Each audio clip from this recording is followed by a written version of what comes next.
afternoon and a very warm welcome to you. This is Afternoon Express. My name is Jeannie D. And I'm Bonnie Woody. Well done for making it to Friday. And we've got a jam-packed show to slip you into the weekend quite nicely. Exactly. Today we are speaking to strong women that are doing really unique things in their lives. We're going to be chatting to these two incredible ladies who actually started a web series called Coloured Mentality, and that documented their process and their preparation to get ready for a 1,000-kilometre walk from the Eastern Cape to Cape Town. Sounds really incredible. Yeah. And then we chat to Megan McCormack, who's a tax attorney by day and an MMA fighter by night. And then we're joined by firefighter Buyiselwa Ngqawani, who is also a single mother. I know. Bit of a female fight club going on today. I know, and of course the firefighters are my absolute heroes if you consider what's been going on in the news on late. But still to come, these shoes weren't made for walking. We're going to be walking with the ladies a little bit later, but first, the kitchen. So we mentioned powerful women in the loft today, and we've also got Clem joining us on the show. He's our guest chef, obviously, on the show today. I'm joking. Totally cool to have you on this Friday edition of Afternoon Express. Can't wait to cook along with you, South Africa. And I must say a big thank you to everybody sending me so much love on the birthday. It was so amazing today. I had such an incredible day, filled with love and joy and all those things. So thank you for everyone who sent through messages of support. It's been such a great one. And today I'm so glad we get to celebrate sort of heritage of ours in the kitchen today with conchiglie. It doesn't look like it the way that it's spelt, because it's spelt like conchilies. Conchilai. But it's conchiglie. And we're using these fresh, delicious tomatoes to make an exquisite pasta on the show today. So the conchiglie is a type of pasta. We'll explain that a little later. Some roasting, some beautiful Provençal-style vegetables, some baby marrow, some onion, and some tomato. It's going to be such good, feel-good weekend food. Yummy! So speaking about the food things, just a quick little side note. You were apparently punched in the face by the lady who's on our show today. Absolutely. Not just once, but a few times, because I actually train with Megan now and then. And I've seen the other end of her boxing glove quite a few times. She's no joke. Well, I know he's very nervous. He's going to stay in the kitchen. Don't you worry about that. So now the ladies mentioned it's all about powerful women on the show today. And then we mentioned a documentary series was released called Coloured Mentality. And it's the brainchild of two 20-somethings from Cape Town, one Kelly Koopman and Sarah Summers as well, preparing to walk a 1,000-kilometre walk from Fort Beaufort in the Eastern Cape to the Castle of Good Hope in Cape Town as part of the annual Indigenous Liberation Walk arranged by Khoi activists, and the documentary series explores what it truly means to be a coloured person in South Africa. Hi, my name is Irshad Ali. Denise Newman. Stephen Joel. Dino Lee Hector. Dalen Oliver. I'm Leanne van Rooy. Erin Joshua. I'm Crystal Donnerovit. My name is Jill Liebenberg. Brendan Daniels. Abdurrahman Adams. Ik noem mezelf Tsatsfunga. Amy Jafta. Hi, I'm Zoe Brown. My name is Ziana Latge. Hi, I'm Levante. My name is Leka Lolas. Hi, I'm Lloyd Jansen. I'm Sherlyn Byrons and I'm from Cape Town. How do you understand your identity as a coloured person? I think I'm coloured. But it's more of a culture than just the colour of your skin. Welcome to the couch with our very first guests from Coloured Mentality. Welcome, ladies. Thank you. This looks so provocative. Like, I'm already so intrigued. I'm dying to watch the rest. What is Coloured Mentality? So Coloured Mentality is a 6-part web series that we've just recently released. We are now on episode 2? Episode 3 now. Episode 3, Episode 3. So we decided to make the web series because we're going on this 1,000-kilometre journey. Yeah. And as we walk through the different parts of South Africa and meet all different peoples from different communities, we started to kind of unpack our history and our ancestry, but we couldn't have this conversation without first contextualizing ourselves in Cape Town as coloured women. And that has a lot of provocative content. So you basically got together a whole bunch of very well-known people who are coloured to talk about what it means to be coloured for them. Yeah, not everyone in the web series identifies as coloured, though. Right. So also the identity is problematized because because it does come from apartheid. So there are a lot of people that reject this notion of coloured, and we include that in the web series. Wow. And what are the themes that you explore around this topic? So, as I said, there were 6 questions. The first question was, what is a coloured person? Yeah. And it was a little bit, it was hectic to us to see how much, as you mentioned, controversy that already, you know, just kind of sparked, just asking that question. The second question was, is Afrikaans a white language? The third question, and this week's episode is, are coloured people black? The fourth question is, what is coloured culture? And then we have, does coloured privilege exist? Which is a very tenuous one. And then we have one on what can coloured people be proud of? And that's the kind of last question before we leave. What an unbelievable idea. Well, those are such tough issues to explore and also quite daunting. It's very scary. I can't imagine the kind of reactions that you garnered. And what are some of the answers that shocked you? Well, without giving away the rest of the episodes that are going to come. I think Go for it, no, Okay, no. what shocked me was the Coloured Pride episode, because I think we understood that a lot of the other questions had so many controversies around it. But when we asked about Coloured Pride, a lot of the guests didn't know how to answer it. And so there was first this process of unpacking the stereotypes before going, but there are things we can be proud of. And I think that kind of just made it clear that this type of conversation is necessary. Yeah, the same with even the first question. I mean, I wasn't expecting that type of response to just what is a coloured person. I mean, we're not positioning ourselves in a space where we have the answer. There isn't the answer to it, but there are just so many different perspectives around what that is. And also, as Sarah mentioned, people that would problematize that, but also people that would celebrate it or, you know, provide many different definitions or perspectives on what that could possibly be. Yeah. And I think the conversation has become this popular so fast because people are dying for it. There's this need to kind of unpack this identity because so many people do occupy it. So many people consider themselves coloured, but in saying it is something awkward because is it politically correct? But the culture exists. So people exist that identify. Exactly.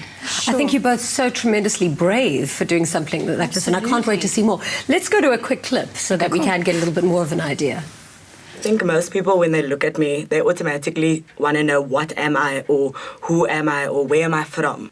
Like, I almost feel embarrassed to say that for the longest time, I did not want to be associated with that term, being coloured, you know, because the term was given to us. And I come from the era where we talked about so-called coloureds, and we put it in inverted commas because I rail against that title that was given. There's a sense of not really knowing what our history is, what our background is. We should claim ownership of the fact that we were original peoples of the southern Africa, and that's who we are. We're original people. Wow, I'm so blown away. Me too. I'm so happy that this is actually being spoken about. You know, we interviewed Carmen Solomons last week, and she's now becoming this top supermodel across the world. And she says it happens all the time overseas where people look at her and say, you know, what are you? Because she looks so exotic. And also, a friend of mine from the UK says she cannot put her head around in Cape Town when people say, oh, I'm coloured or that person's coloured. She said it's not even part of, it doesn't mean anything overseas, either black or white. People, a lot of mixed people overseas are like, what is coloured? What do you mean? It's almost offensive for them. And do you find a lot of your guests do find it offensive, and why? Guests specifically that we asked the question. I think beyond just finding it offensive, because as Sarah had mentioned, that people can recognize that people do occupy this identity, so you can't necessarily be offended by the fact that someone chooses to identify as that, but people can problematize it and say, I reject that because I see it as coming from a specific apartheid context, as something that was handed down to me. At the same time, some people are engaging with various possibilities around what that identity could mean in a reimagined sense, or as mentioned about the Khoi heritage, that there are so many different facets of it that should be included in the conversation. But now, why did you decide to do this? Like, what was going on in each of your lives that you thought this needs to be made, this conversation needs to be had? Well, Kelly and I have been working on the documentary for a year now. So last year, when the Khoi activists reached Cape Town, we met them, and from that we decided to do this walk with them. And then we just got a little bit of funding from the NFEF, and we were like, okay, now we can make a web series. Like, as soon as we saw money, we spent it. What were some of the biggest challenges that you came across? And I mean, also, before we head there, how did you settle on these poignant questions? Because those are really tough questions. Those are questions we were struggling with. So Kelly and I occupy spaces where we have certain influence, where we have certain privileges. And what does that mean? And how do we go into spaces that have a lot of black consciousness but occupy the identity of coloured? So all of the things that we were struggling with, we recognised other people had to be struggling with. And so we made our journey a public journey, which is similar to the documentary itself. Wow. You're also looking for the government to uphold the UN Bill of Rights for, what's it called again? For Indigenous people, the Declaration of Indigenous Rights. So the walk is structured around that. The walk is, I mean, I suppose, organised and hosted by the Khoi activists, and we're going on it as a journey. We're being guided through it with the activists through the whole 1,000-kilometre stretch. Amazing. And we'll be stopping at various communities on the way and basically sleeping over there, and they do advocacy work in these communities. But what does the bill currently stand for? So the bill is supposed to be for the protection of the Indigenous rights, so it's language and culture, heritage. Also, South Africa's already signed the bill. So the bill was it was signed in 2007, and what they want is the ratification of the bill, which is that what we have signed, we are going to do, actually gets implemented. So that's what the bowl is about, and that's why people are making a very public thing. And that's also a major part of your walk. That's one of the major reasons for your walk. So it happens annually for that purpose, because people still feel like those things haven't been put into practical effect. But I mean, to be honest with you, Kelly and I don't know a lot about Khoi San heritage or culture. So we are going and we are learning, you know, and we are bringing what we have to the walk. But we are still being led, we are still being guided, we're still being taught. Of course. But now let's get to the walk. You're starting off in the Eastern Cape. Yes. And then you're walking to Cape Town. Yes. I mean, you've both got great legs. I assume you're fit enough to do it. I don't know about that. How many of you? Is it just the two of you? No. Okay, so there's a group of you. Yes. So you're going to be safe. You're going to be protected and watched at all times. Yeah. Okay. You get placed into teams in like a kind of relay type situation. So there's about 20 walkers, and then people can walk parts of the route with the group if they like. How many days are you doing it over? It's like 12 days about. Oh, come, Bonnie, let's go. We're going to walk with you. Please, totally please do. Walk from Stellenbosch to Cape Town. I'll walk from I'll Stellenbosch to Cape Town with you. Yeah, that's like around the 1st of March. We're supposed to arrive. I'm in. Now you have to. Right? As I said it, I thought, we just said it on TV. No, we will walk from Stellenbosch to Cape Town. And you obviously will be documenting the walk on film, and will that be on the web series? Yes. Well, no. So the documentary is produced by Gambit Films, who's a great production company here in Cape Town. They really deserve all the props and recognition they get in. And we are going to make a feature-length film that hopefully goes to I know international Gambit Films, film. actually. Yes. So the documentary is a feature documentary for release later on in the year, hopefully, or at some point. International release. Yeah. Brilliant. Yeah. You know, one of the issues that minority groups have to eventually confront is the idea that as the identity evolves, people become there's different blacks, and there's different coloured people, and there's different types there's different of whites too. But people sometimes shun that. They feel like the group has to always identify as a particular type of coloured person or black person. How are you finding that space? So I think a very important aspect of that any identity is to understand that it's not homogenous. And that's why, even though we started with a web series, the platform has grown exponentially really fast because so many people care about this.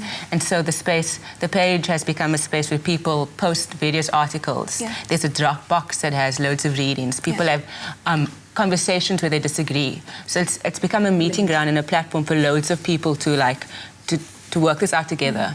And there's no kind of one to make it one thing. As soon as I think also it becomes homogenous, it leads into stereotyping, which is exactly the problem with marginalized identities, right? That they get stereotyped on this kind of surface level. The thing, And that's exactly what you're saying about this platform, is what we're trying to do is deconstruct that and not reject the identity, but try and come up with all the varied perspectives that form part of that identity. Yeah. Wow. Speaking to you guys, it really makes me excited about the future of our country. When you hear how you speak, it's really amazing. Thank you so much for coming on our show. Teach us your ways. Thank you very much for coming on the show. And now we're going to be held to walking from Stellenbosch. We're going to start training this afternoon. Perhaps Danilo can join us as well. I would love to. That sounds like so much fun. And yes, don't forget to check out all of their details on their YouTube channel. It's Coloured Mentality, and find out more details, especially in a world that we live in so much, which is so diverse and so many different facets to you. Owning an individual identity, I think, is so, so valuable. One of those happens to be my Italian heritage. And even though I wasn't born there, I still hold very closely to that because I identify a lot with the different mentalities and ways of living out the culture. And speaking of which, after the break, we're going to be making a pasta called conchiglie, which comes from that word conch. You know when you put that like shell next to your ear and it sounds like the ocean? That's called a conch. And conchiglie is the shape of the pasta we're going to be making after the break. Experience the world in a way less limited. Apply today at dinersclub.co.za.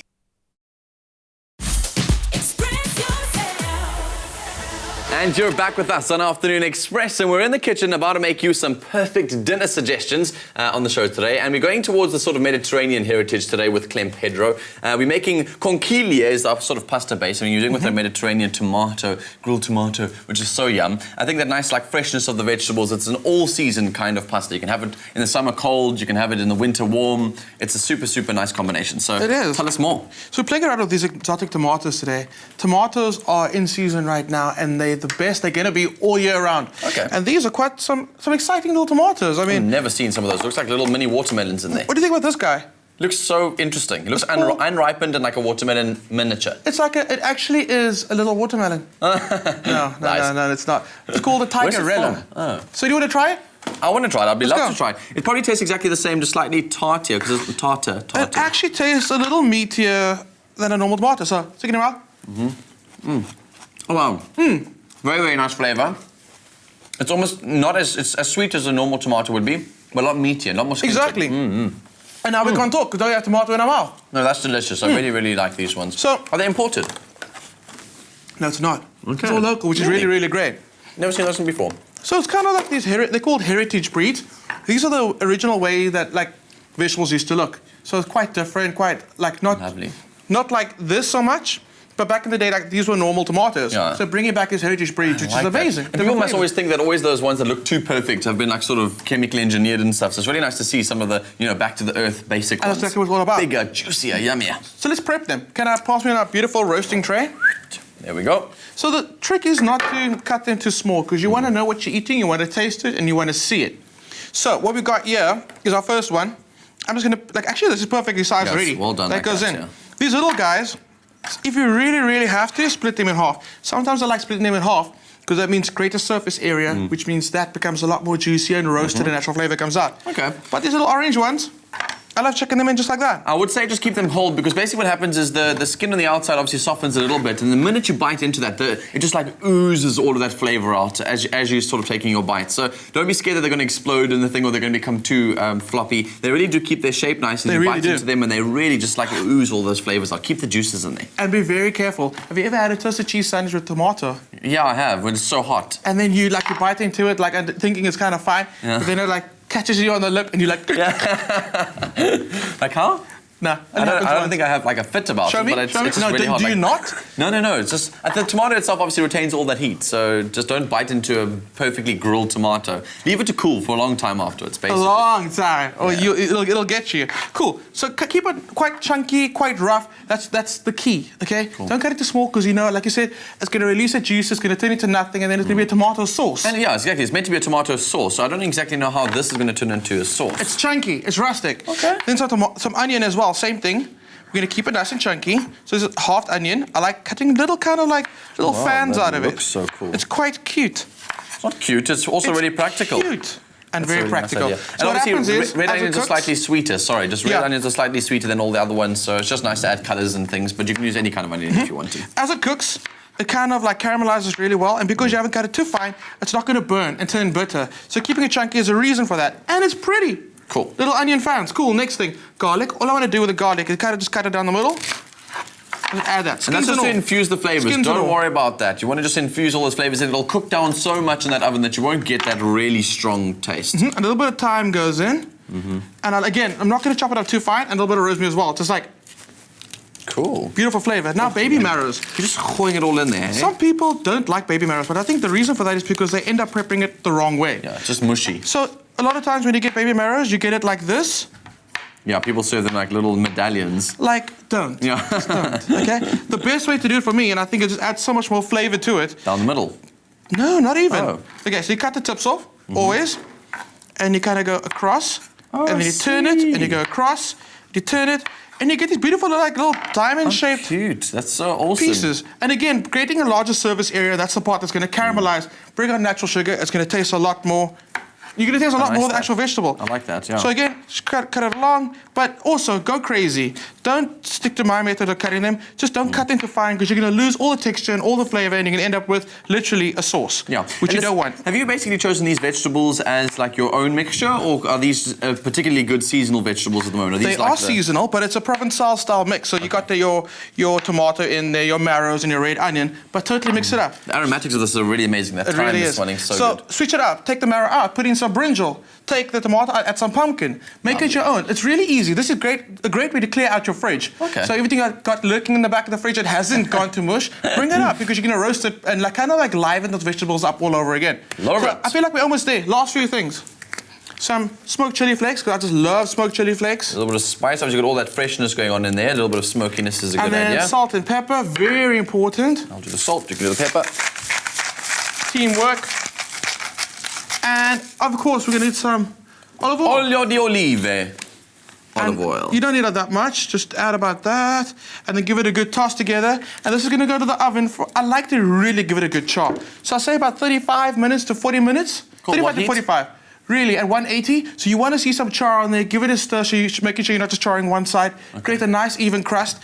And then when we come back, I'm going to show you how we take this and incorporate it with our Conchiglia, perfect. And it's super simple to make, honestly. All these details you can get on your mobile device, and it'll get all the details to you. Just save it on your phone itself. It'll give you a link to the recipe, your shopping list, and all that jazz. It's really simple. The keyword you got to do, well, you got to SMS, is pasta. You send it to 33650 at a cost of R1.50. Obviously, those free SMSs don't apply. And all of these details will be sent to you right on your mobile device. So as you're watching us here and you're learning new things, don't stress about the details and what was in there. You guys can go and check that out on your phone. Get all those details of this. Just enjoy watching. Later on, we're going to be completing our recipe. Over to you, ladies. That looks absolutely delicious. And in fact, one of my favorite quotes is from Sophia Loren. And she says, everything I have, I owe to pasta. Speaking about an amazing woman, today we are celebrating strong, brave women on Afternoon Express. Absolutely. And when we return, we introduce you to two ladies who love a good fight. One fights fires and the other in contact sports. Don't go away.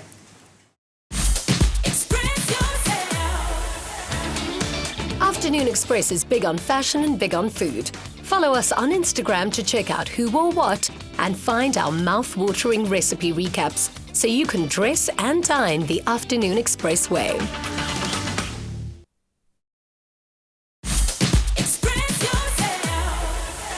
Welcome back to Afternoon Express on SABC3. Buyiselwa Ngqawani started training as a firefighter at the age of 19 in 2005. Today she's the Western Cape Regional Manager, where she oversees about 100 firefighters, and all of this while being a single mother. Kudos to you. Welcome to the Loft. Thank you. We're so excited to have you, and we can't actually share enough respect and gratitude for the kind of work that our firefighters do in South Africa, and in particular the Western Cape. So you started firefighting, I suppose, when you were only 19 years old, and it took you 25 days? Yes, that's correct. I want to know your journey. What made you start, and what was the process like to become a firefighter? Yeah, the process was like this. There was a recruitment that was being conducted in Plettenberg Bay, where I was staying at the moment. And the requirements you had to pass 2.4 kilometers.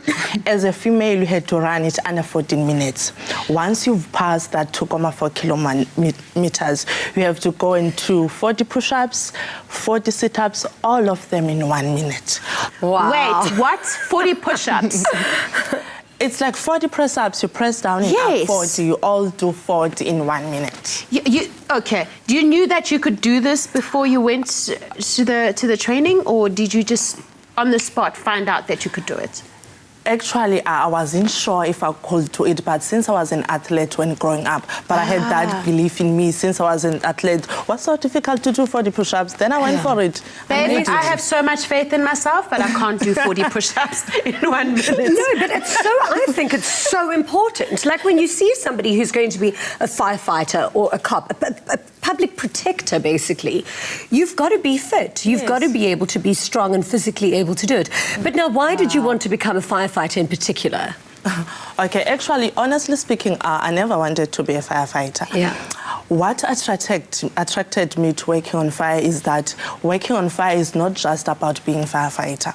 They develop you, they train you, you work with communities. My passion is working with people. I love people, that's me. I love being around people. So when I was at working on fire, within 3 months in the program, I went for a leadership course. So when I came back and leading my team, I found that this is what I want to do. This is me, leading people, guiding them, showing them direction. So I move up in the ranks in the program, knowing that this is where I want to be. This program is for me. It's exactly what I want to do in life. Yeah. So that's what made me to stay and be part of working on fire. But the work is so intense. I mean, it's very, very hard work, especially when you see how some of these fires blaze in the Western Cape. But especially recently. We've had some horrific fires recently. But you've been quoted, and I loved when I read this. You said that being a firefighter is pretty similar to being a mother. Yes. I can attest to that. Tell us why. I think for me, being a mother and being a manager, most when you are a mother, you're guiding your child, you're teaching your child, you're disciplining your child, you want what is best for your child. Same applies to me being a manager. I do not manage for the sake of managing. I'm managing because I want to see these firefighters growing. I want to see them developing. I want to see them going far in life. That is why I would say being a mother and a manager for me, it's almost the same thing because this is what we do. We guide, we protect. Absolutely. I'm a mother, and I'd say that my two boys are like little balls of fire. And every day I have to shape that fire and make it go in the direction that it wants to go. Beautiful. What's the scariest thing about facing a fire? The scariest thing facing a fire is seeing these flames, seeing the smoke, seeing the flames are going to burn the forest, seeing the flames are going to attack the houses. So you have that scary feeling. What damage is it going to do to these houses? What damage is it going to do to our beautiful nature? So that's the scariest feeling. You don't want to see, you don't want to feel it. Wow. Do you get scared? And how close do you get to the flames? I mean, are you an active firefighter? Are you there with the fire engine and with the water hose? I mean, and do you get scared? Honestly, I do. I do get scared, but what keeps me going and keeps me wanting to get rid of that fear of being scared is the crew that I work with, because we're always together as a team. If we're going to attack a fire, we're going together in a line as a team. So that scary feeling, as soon as you're on the line with your crew, it's over. It gets away because you're here to fight this fire. Take the fear away, though it's there, but our focus is not on the fear. Our focus is on fighting the fire. Exactly. Yes. I must say, it breaks my heart whenever I see these fires, and they're all very visible from wherever you are in the city. It literally just breaks my heart. If you think of the damage that it does to nature, the amount of animals that it kills, the cost to the environment, and of course to the city. And I mean, you obviously also, instead of just fighting fires, you're also the regional manager for an organisation called Working on Fire. Yes, what kind of work does this organisation do? Okay, Working on Fire is one of the programs that is funded by Department of Environmental Affairs. And Working on Fire focuses more on creating jobs for youth from disadvantaged communities. They focuses more on equipping them with skill. They're focusing more on conserving the environment. But the most important thing that we also do as Working on Fire, we do not just fight fire or create jobs. We also do education and awareness on felt and forest fires, because we believe that prevention is better than cure. So we'd rather prevent, so that you do not get any more fires or damages caused by the fires. So that's what Working on Fire is mostly all about. Okay, but speaking about prevention, I mean, what is causing the amount of fires in the Western Cape at the moment? Are they caused by man, or is it the fact that it's dry and windy, or is it just by chance if there's, glass or something in the veld? Or is it in fact arson? It depends. Some are caused by dry grass. It depends. It's different causes of fire. So I cannot say like most Working on Fire at Western Cape are caused by this and this. It's caused by many things, many different things. Wow, you're so inspiring and incredible. Any young women watching out there who are you've sparked an interest. Did you see what I did there? Who want to become firefighters? Come on, fire girl. What would you say to them? What will I say to them? First of all, you need to be physically fit. Secondly, Working on Fire is a stepping stone. It's a change to your life. You need to know that I want a change. I want to be a better person. Then you'll be a firefighter, because that's what we do. We change people. We make people better people in the world. Wow. Amazing. Thank you so much. Thank you so much for all of the amazing work that you do, and keep on protecting and serving. No more fires in Cape Town. Thank you so much. Over to you, Dan. It's so good to see ladies fighting the good fight. And speaking about fighting... One, two. Yeah. We've got Megan McCormack joining us after the ad break. She's a mixed martial artist as well as a tax attorney. You don't want to miss it.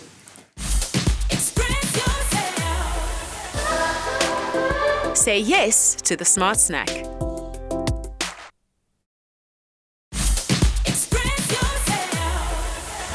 A warm welcome back to Afternoon Express. Now, I know it's been a long week and you've been kicking and screaming towards the weekend, but our next guest kicks and screams for fun. Megan McCormack is a professional tax attorney by day. She specializes in general corporate tax, including corporate structuring and corporate funding arrangements, employee share incentive schemes, and a whole bunch of other complicated sounding stuff. But what sets Megan apart from her peers is that by night, she competes as a mixed martial artist fighter. And you've had many chances to do what I've always wanted to do, punch Clem in the face.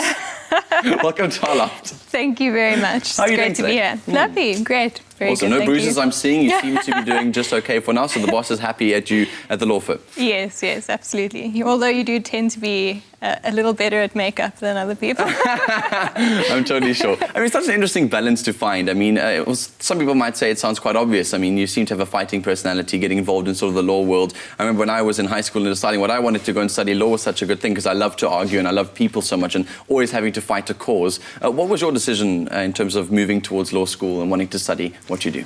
Well, I mean, it was actually quite a chance affair. I mean, I went to a aptitude test. Snap. Yeah. Mm-hmm. and they said, well, you've got quite a lot of options available to you. And I said, well, I like politics, philosophy, and economics. And they said, okay, well, you know, what would you want to do with that afterwards? And I said, well, I don't know, what can I do? I'm not sure. Options. And eventually we decided that, well, a common end point after that kind of degree would be to go into law. And I said, well, you know, why are we going through the middle road? Let's do a straight LLB. Lovely. And here I am today. It's such a fascinating degree because it teaches you so much about the world. It teaches you about government, politics. It teaches you about persons. It teaches you about human rights. And it's such a diverse field. You specialized through that field on tax law, which is interesting because a lot of the lawyer friends who I've got have all gone the corporate route. Some have really separated themselves and gone for the human rights route. So why the tax option of your path? Well, it again was a chance matter. I mean, I ended up with the firm that I'm at now and in the tax department, and just having been exposed to it, I loved it. I mean, you deal with every type of aspect of law, so aside from the very specialist tax knowledge, you also are exposed to a number of other fields, such as the banking and finance department, and you'll do a lot of work with them and get to know their side of the legal field as well. Interesting. So you kind of found your way through the process as you kind of went through it. But something that you couldn't have just found your way through is getting into the fitness stuff that you get involved with mixed martial arts. And I think it's so interesting because a lot of my lawyer friends, again, have got no time for themselves, none whatsoever. Yet you managed to find time, not only just train mixed martial arts, but also compete too. How did you find the love? Well, a friend of mine said, come with me to a class. I was way too bored going to gym every day. I love to learn things. That's why the legal profession I find so fantastic. You're learning every day. And I found that coming to a mixed martial arts gym, I was learning every day as well. And I love that. You'll never stop learning in either field. And I just fell in love with both. But then you started to compete. Not only were you just training for good exercise, you were competing. So what kind of events were you involved with? Were there any highlights for you? And how do you fare in terms of the scene as a whole? Well, I've always loved the charity events I've been involved in. I mean, that's a big part of my life. I love to try and give back where I can. And so whenever you're using your hobby to further a cause that you feel passionately about, obviously it's just the best of both worlds. So definitely those events stand out for me. The first event I competed in was a charity event, and then a while later a boxing event that was charity as well. Sure. So you do have a heart for the stuff too. It's not only just a fight in you, an anger that you want to get rid of. It's a deep love. Talk to me about mixed martial arts, because I know that people always who are involved with it mean that it does more to just your body. It's less of a fitness thing and more of a mental and psychological thing. So, what have been some of the benefits for you in terms of your life? Well, I think actually quite the opposite of the general impression that most people get from mixed martial arts. It actually teaches you a calmness and a very settled personality to be in that ring, because you can't be angry with this person, you can't feel a hatred towards them. You've got to be very calm and rational. You've got to Just focus on the techniques that you've been taught and the principles and be very relaxed. That's when you do the best. You do sound like a very calm person and a collected person, someone who's very well put together. Yeah, it's lovely to see that that's happened through your different facets of your life. Yeah, absolutely. Inside information. Does Clem punch like a girl? No, he Not does that that's not. a phrase, but does he? Okay, No, good. he does not. Sorry to disappoint. No. So if I get into a ring, I would actually pretty much be beaten up right to the floor. You might have an issue, yes. Fantastic. You mentioned this heart side to you, which I love most, and I think it's such an exciting thing for you to be involved in such a practical and tangible sphere of your life. So let's move back to your law sort of profession and tax law. You focus primarily on public benefit organizations. First of all, what is a public benefit organization, and how is it that you are doing your work to go and support them? So public benefit organisations it's a term within the Income Tax Act, which relates to various entities, be it associations of persons, companies or trusts, that carry on certain activities that are listed in a schedule to the Act.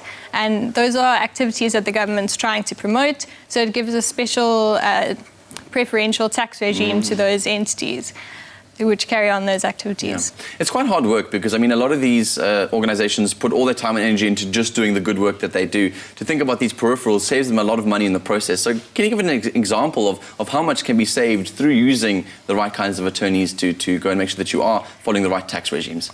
Well, obviously, the major benefit is that your non-trading income will be exempt from income tax. So if you were a company, that would be a flat rate of 28%, which you could be saving on that if you do qualify and you register as a public benefit organisation. Obviously, you have to be very careful. This is tax law, and it's very complicated, the different rules that are applicable. But provided you make sure that you're within the ambit of the various provisions. And so get the help that you need from it. So get help from the right people. Definitely. In terms of the balance of your lifestyles of these two people, and a lot of your friends and I'm sure family and colleagues must say, like, you know, you really are breaking down all these boundaries of what's seen as a typical woman in this sort of space. How do you feel about that? And what is the real personal inward side of you saying about these two facets to you? Well, I've never thought of it as anything different. I've just done everything that appealed to me and tried to live a happy and balanced life and pursue the goals or the areas of interest that presented themselves. So I've never really thought of it as anything extraordinary. Yeah, and in terms of your professional career, you mentioned a couple of the charity fights that you love to fight in and the sort of future events that you're moving into. Can we go and support you in any way? What are some of the fights that are coming up?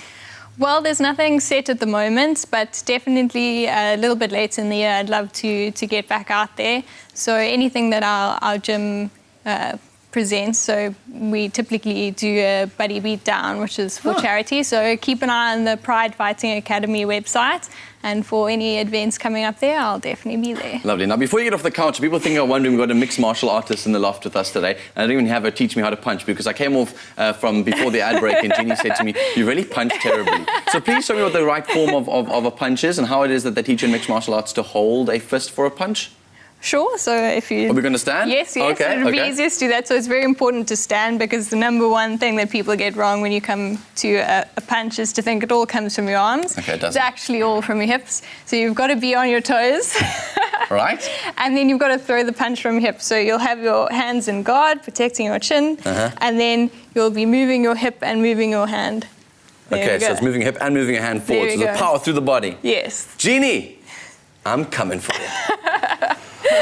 Firstly, Danilo, that is not going to get anything. You look like a little T-Rex. I'm glad Danilo's getting lessons because he does punch He needs badly. it. I mean, we're welcome at the gym anytime. Anyway, what's your favourite kind of pasta? My favourite pasta shapes are like little dragon ones that I get for the boys. Thank you. And then I love those ribbon-shaped pastas. I don't know what they're called. What's your favourite Something shape? chini.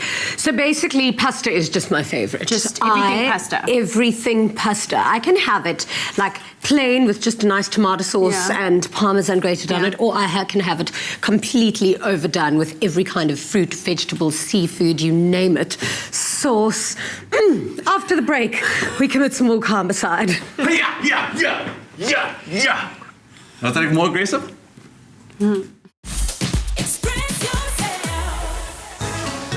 Light and fluffy as a cloud and tasty as can be. Add a sparkle of caster sugar to make your meringue absolutely magnificent with Salati. Always good, always sweet.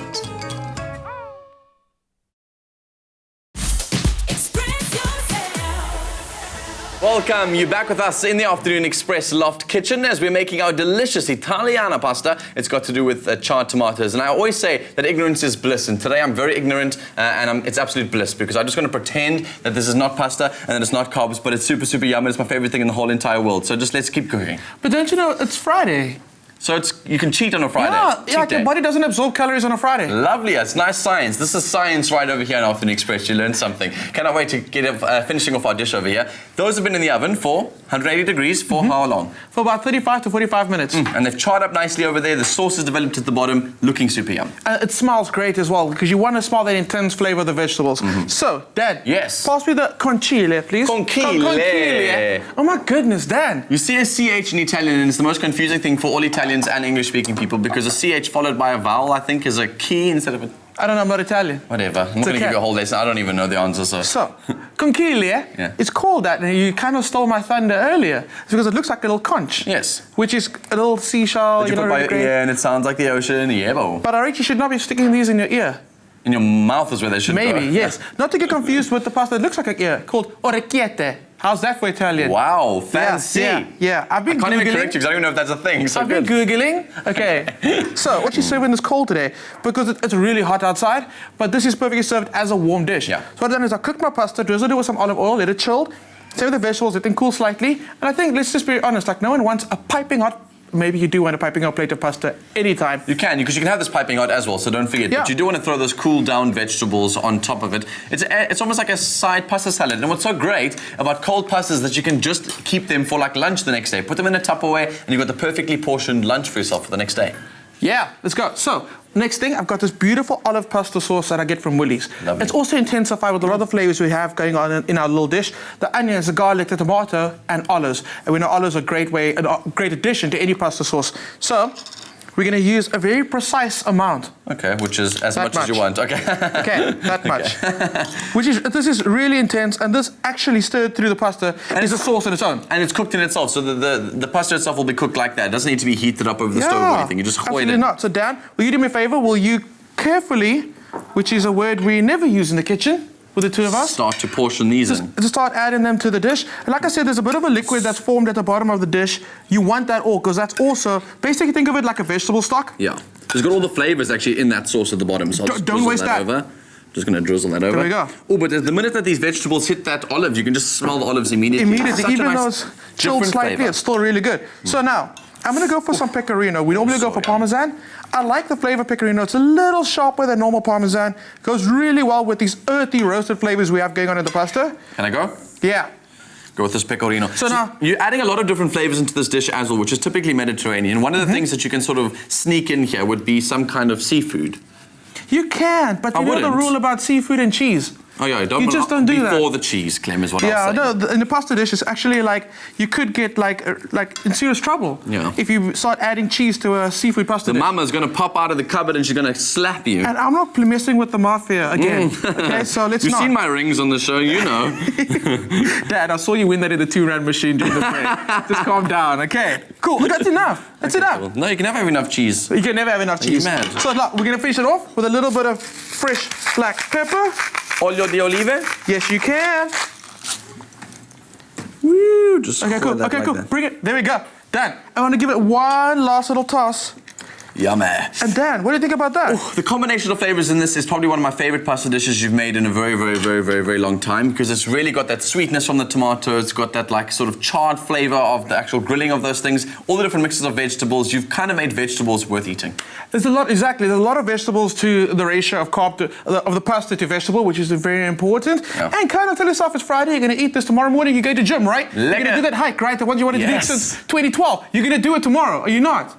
You're so motivated. It must be all that MMA you've been doing on the show. Yes, Megan McCormack's been teaching him a thing or two about fitness. If you guys want to get all the details on your mobile device on how to make our beautiful Mediterranean pasta we've got over here, go and find the details by SMSing the keyword pasta to 33650, and it'll be sent to you on your mobile device. Free SMSs don't apply as well as your what? Your free SMS don't apply. But T's and C's do apply. T's and C's always do apply, as you do know on Afternoon Express. But if you've missed any of the steps on how to put this together, go and check out all the details. Here's a quick recap.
Yeah, dinner's sorted basically. Super yum. It's almost time for us to say goodbye already. Yeah, we might as well carbo load for that long walk you guys are about to take. Let's start now. Go for it. Can I dish you guys up some? Pass plates along. I'm actually very excited. It's going to be great. Because you'll be doing it with us. Exactly. Yeah. Let's not forget about that. I wanted to ask, why did I have to remind them? So I just wanted to ask, usually whenever there's a fire, there's always this call to action for residents and people in the area to support and help firefighters and donate water and food and that kind of thing. What kind of help does the fire community need? And do our firefighters need in time of, during fires and throughout the rest of the year? Okay, the most kind of support that the firefighters first of all needs, besides needing a support of food, of water, some energy, cold drink, the most support they need from the communities is to get to know the weather conditions before making any fires, have information or knowledge about fires, because that is what will prevent these unwanted fires. They need to go out there, learn more about fires, understand the causes, the impacts of fires or on the things that we have around us. You know that whenever there is a fire and those helicopters have to go and get a whole bunch of water to go and extinguish it, is it true that you've got to use water from the reservoirs because you can't go and get water from the ocean because then it'll collect fish and all those and animal marine life that you can't then go and throw over and extinguish the fires? Yes, that's true. That's interesting. Wow, it's very interesting. So end up with a bit of dried fish. Yeah. I know. Careful. No, that's why they can't go into the ocean. That's why they've got to go into the reservoirs. And that's why a lot of the water in Cape Town now is at a minimum. There's water restrictions. Well, we've been celebrating Jeannie, our little firefighter. No, I promise you, I back our firefighters because they're our heroes. So it's so cool celebrating powerful women on the show today. I really, I'm even learning a lot, even as a guy, learning a lot about this sort of powerful women. Let me just tell you something. It's not powerful woman, it's woman. It's just women. You see, there we go. But I've been learning a lot about, I was thinking about in my personal life, who are the powerful women in my life that have sort of inspired me along the journey. Powerful women in my life that have inspired me along my journey. Who in your guys' life inspired you to be the woman that you guys are today? Who were the people that you remember were like, wow, this is the person that made me into who I am? I think it's hard not to say our mothers and grandparents because Kelly and I are lucky that we've gotten so much publicity with the work that we're doing, but we've been working really hard in the way that they taught us to go and be our best selves. That's amazing. And you, besides Jeannie and myself, which other powerful women inspire you? Well, Bonanga's pretty cool. I'm trying to think now, who inspired me to be who I am today? I don't know. Lots of women, I think, played a very important role in my life, and I have quite a strong mother. My mom is quite a strong lady. She's a headmistress, so she's always been and her parents were refugees and things, so she really did her best to give us the kind of lifestyle that she did give us, and really fought hard for those things. And I think it taught me a little bit about sacrifices, general human beings, I guess. And I always think it broke my understanding from a very young age that woman was docile. She was, subservient. She was all of those things. I never really grew up with those sort of mindsets. I grew up with the fact that, I think my mother's actually the breadwinner in the family, so I never grew up with a mother who wasn't in any of those things. So whenever I went into the world and was hearing these stories about women being put down and those things, I always thought, where's that coming from? I never really got it. And it's through struggle that I think that some women have really grown to be the people that they are today. And I think it's about time that we start to celebrate those struggles too. Your mother sounds amazing. She must be so proud of your brother. Dan for president. Well said, Dan. Yes, thanks. Thank you so much for coming on our show today. It's been really, really amazing and such a treat having you. It's an honor to be here. Thank you. Thanks for my birthday present, Jeans. So we'll be back again next week, same time, same place. With love, happy eating. Good night.